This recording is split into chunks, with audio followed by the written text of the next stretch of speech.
నమస్కారం అండి. ఇది కలగట్ల గ్రామం అండి. ఇది చూడండి, ఇది ఉండవెల్లి మండలానికి చెందినది. ఈ గ్రామానికి 5 సంవత్సరాల నుంచి రోడ్డు ఇట్లనే ఉంది.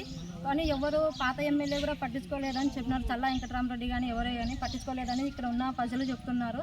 కానీ రోడ్డుని ఇంతగా నీచంగా ఉందని చాలామంది చిన్న పిల్లలు రాత్రుల పూట కరెంటు పోయిందంటే పిల్లలు ఏమైనా పొరపాటున వచ్చి నీళ్ళలో కాలు పెట్టినా ఏమైనా కరెంటు వైర్లు తెగి పడినా తంబాలు పడినా పిల్లలకి చచ్చిపోయే ప్రమాదం ఉందని పిల్లలకు బెదపడుతున్నారు జనాలు. కానీ ఇప్పుడున్న ఎమ్మెల్యే గారన్నా పట్టించుకోవాలని కోరుకుంటున్నాం. అంతేకాదు, ఈ రోడ్డు ఇలా ఉంటే చిన్న వానకే ఇంత ఉంటాయి, ఇంకా పెద్ద పెద్ద వానలు వస్తే ఈ రోడ్డు ఎలా అవుతుంది? ఇళ్ళలోకి నీళ్ళు పోతే అంతా ఎట్లా అవుతుంది? అందుకే ఇంతకుముందు కలెక్టర్ గారు ఎమ్మెల్యే గారు అందరూ వచ్చినారంట, ఎవరు పట్టించుకోలేదంట. ఇప్పుడు ఉన్న ఎమ్మెల్యేలన్నా పట్టించుకున్నారని కోరుకుంటున్నాం. అంటే 5 సంవత్సరాల నుంచి ఎవరు పట్టించడం లేదా దీన్ని? ఎవరైనా ఇంతకుముందు వచ్చిపోయినారా ఇక్కడ?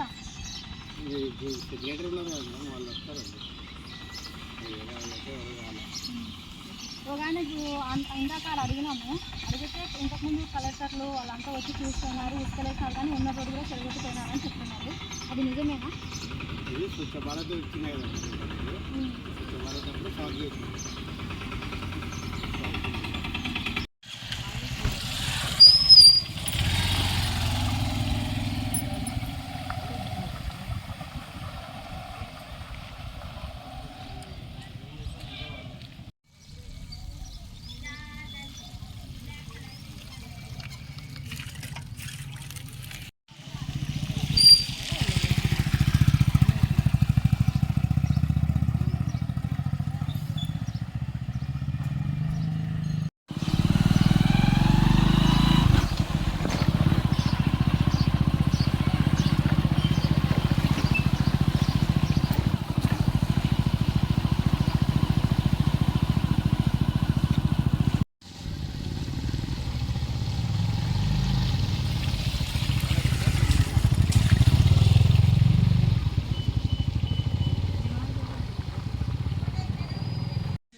పుస్తకాలు, పేపర్లు, పాత టేబులు, పాత షికారి బ్యాటరీలు, పాత బట్ట పైపులు, ఆడిన తీగలు, ఫ్యాన్లు, కూలర్లు, పాతవి చెడిపోయిన టీవీలు, టేప్ రికార్డర్లు, పాత ముద్ద బ్యాటరీలు, పాత సైకిళ్లు, పాత స్కూటర్లు, ఇంకా మీ దగ్గర ఉన్న పాత స్టీల్ సామాన్లు, పాత కొడాయిలు, పాత రాగి, పాత ఇత్తడి, పాత సిల్వర్ కూడా దేని ధర దాని ప్రకారము డబ్బులకు కొంటాం. రండి, త్వరగా రండి, పాత సామాన్లు తీసుకురండి, మా దగ్గర ఉన్న కొత్త సామాన్లు తీసుకోండి. రండి, త్వరగా రండి. మీ ఊరిలో, మీ గ్రామంలో మా ఆటో కొద్ది సైకిల్ ఉంటుంది. త్వరగా రండి, పనికిరాని కొత్త సామాన్లు వేయండి, కొత్త సామాన్లు తీసుకోండి.